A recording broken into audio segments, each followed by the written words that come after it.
Oh, that's Auntie Trey. I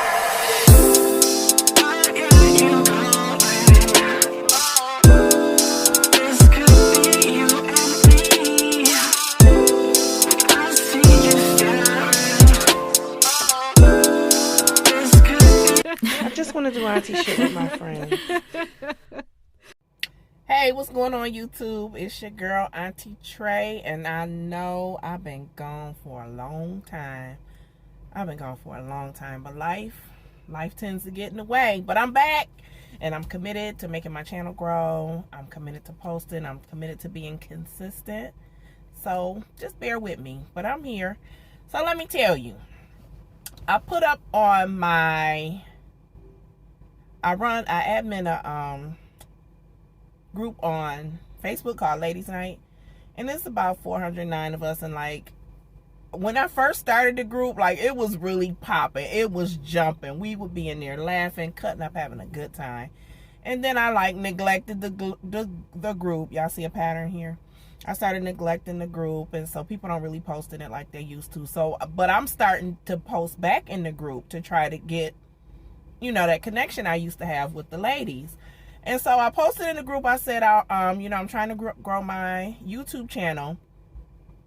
I'm going to do a story time, and you ladies, can you decide which story time that you want to hear?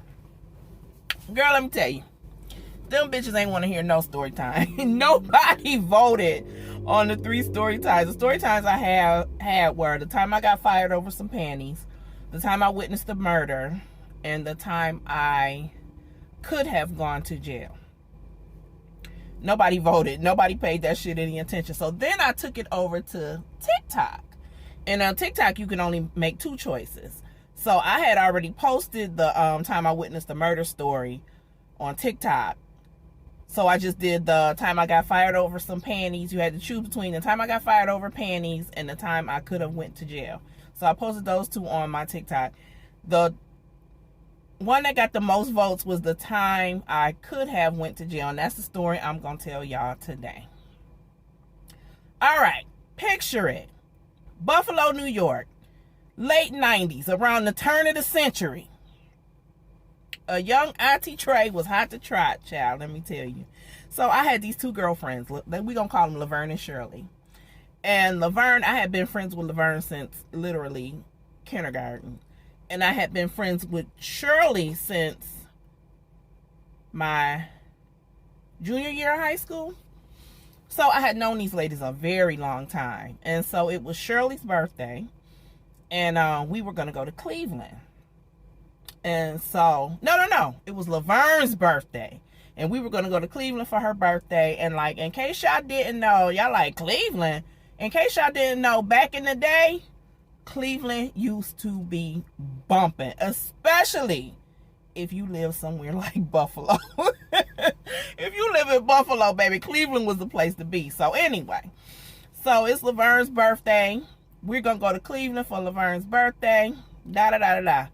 I tell Shirley, now me and Shirley lived in the same apartment complex. I tell Shirley, I said, hey girl, yeah, we going to Cleveland for Laverne's birthday. Do you want to come? And she was like, oh yeah, I mess with this dude in Cleveland, girl. He a money dude. He come down here. He take me shopping. We go to Canada. We go to Toronto. We go to Clifton Hills. Like, he a money dude, girl. He done took me shopping. He do this. He do that. I'm like, okay, what do he do? Well, how he get his money? She's like, oh, he a businessman, girl. He own a barbershop. He own a clothing store. He got a food place. I'm like, oh, okay. And she was like, matter of fact, I'm going there in a couple weeks to see him. She's going to Cleveland in a couple weeks to see him. I'm like, oh, okay. She was like, yeah, he got a brother. I told you I was hot in the ass back then. I was like, he got a brother. She was like, yeah, girl, he got a brother. His brother cute too. His brother get money too. I'm like, oh, okay. So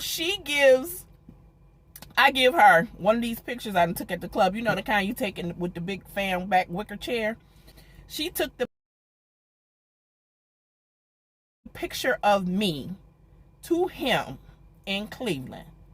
This was before cell phones. This was before cell phones where you can't take a picture. You couldn't take a picture and send it back then like you can now. So, okay. She goes to Cleveland for the weekend. She comes back. She is like, girl, yeah, he think you fine. You know, blah, blah, blah. Mind you, I ain't never seen what he looked like. This motherfucker had an eyeball in the center of his forehead. But, okay, that's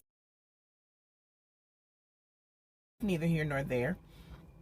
So, you know, she goes down. She comes back. You know, he think you cute. Me and dude start kicking it over the phone, talking every once in a while.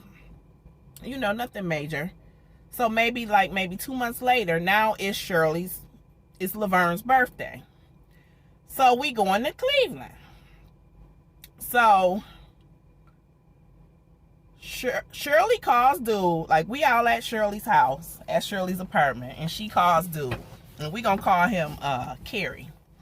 So, she calls Carrie. And, you know, she like, yeah, my brother want to meet you, Tracy. And I got a friend for your cousin, talking about Laverne. I'm like, okay, yeah, we gonna go down to Cleveland. We gonna meet up with these dudes. We gonna have a funky good time, right? So,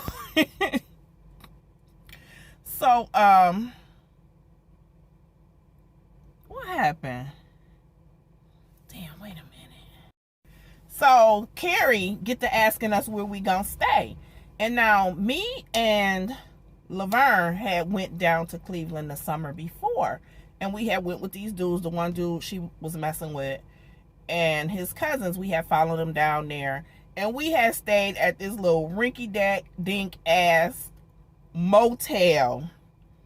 Girl, we're going to call it the Sky Blue Inn. We stayed at the Sky Blue Inn. And this was some raggedy shit. But we ain't know better. You know, I was young. So, you know, we tell Carrie that we going to stay at the Sky Blue Inn. And he laughed. He's like, y'all gonna stay at that nasty place.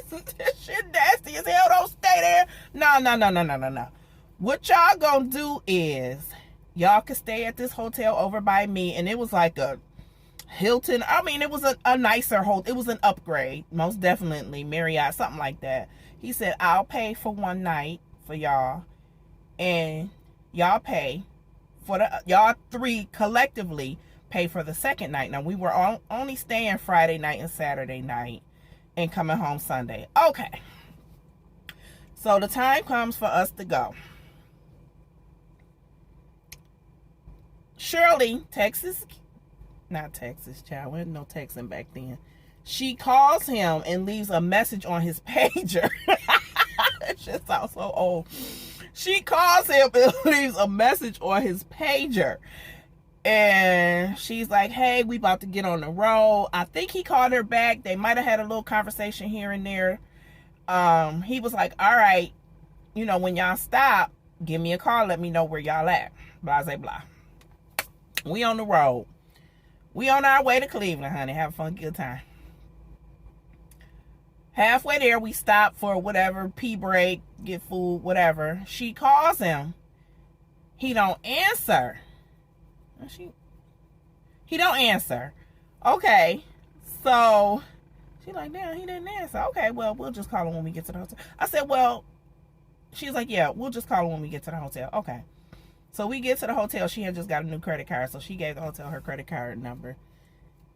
Why we didn't have this motherfucker pay for it ahead of time, I don't know. Like, it's just dumb. You don't know no better when you're young and stupid, right? Well, y'all young girls now, y'all know better, but child, we some damn idiots. So anyway, we go and we get there. It's a nice enough hotel. Now Shirley is calling Carrie. Carrie's not answering the phone.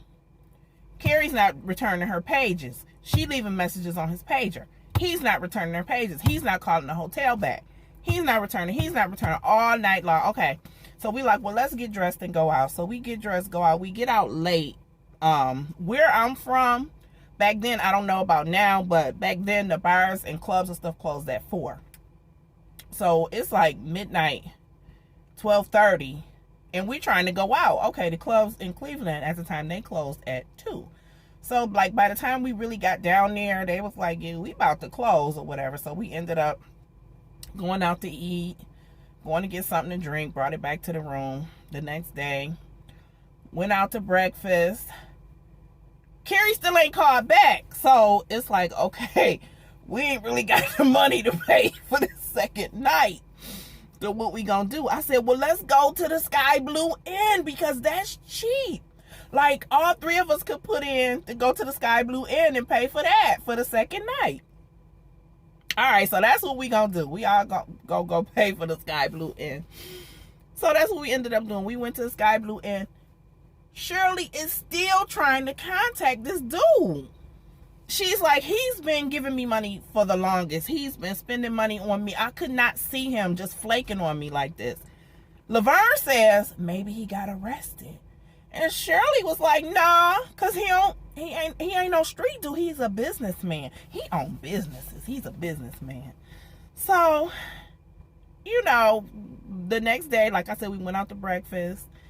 Ended up on our way back to the city, back to where we from, which is not the city, but ended up going back to Buffalo. And, you know, that's it.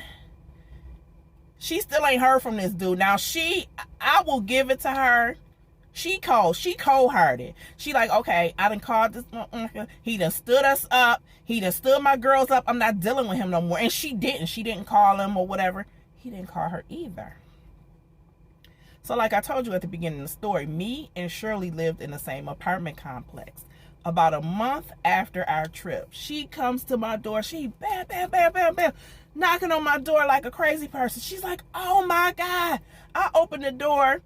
She like, bitch. Now, you know when somebody start with bitch, they about to tell you something good. She said, bitch, guess what? I'm like, what?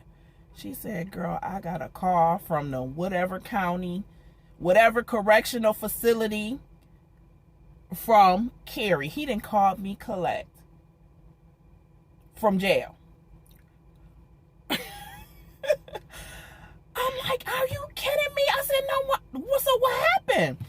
She said the day that when we were on our way to Cleveland, he was being raped. Him, his brother, the one I was supposed to meet, the friend, the one that Shirley was supposed to meet, they were being raided by the feds. Said the feds had 4 years of surveillance on them. And he was looking at 25 years for his other business he be running. Not the hair salon. Not the barber shop or the clothing store or the food places. He had another business we don't want to talk about. She was like, yeah, the feds bust in, raided him. They had 4 years of surveillance. She said if we would have left and went to Cleveland sooner, we would have been with them. Granted, it probably would have got sorted out in the end. You know, we ain't in none of them 4 years surveillance. Maybe Shirley might be, but me and Laverne, we wasn't in none of that surveillance shit. Like, they, you know, search our bags. We good. We just some girls trying to go have a good time. Try to go to the flats for the weekend for my girl's birthday. But I'm just thinking, like, if we would have if we would have left Buffalo sooner to go down there and hooked up with them dudes, we could have been arrested also. Girl, that scares the piss out of me because I don't want to go to jail, let me tell you, under no circumstances. Rate, comment, and subscribe to my channel. Give it a thumbs up if you like that story. Leave your comments down below if you have ever been in a situation where you almost got locked up. This is Auntie Trey. Peace and blessings, y'all, and thank you for listening to my story time. Bye.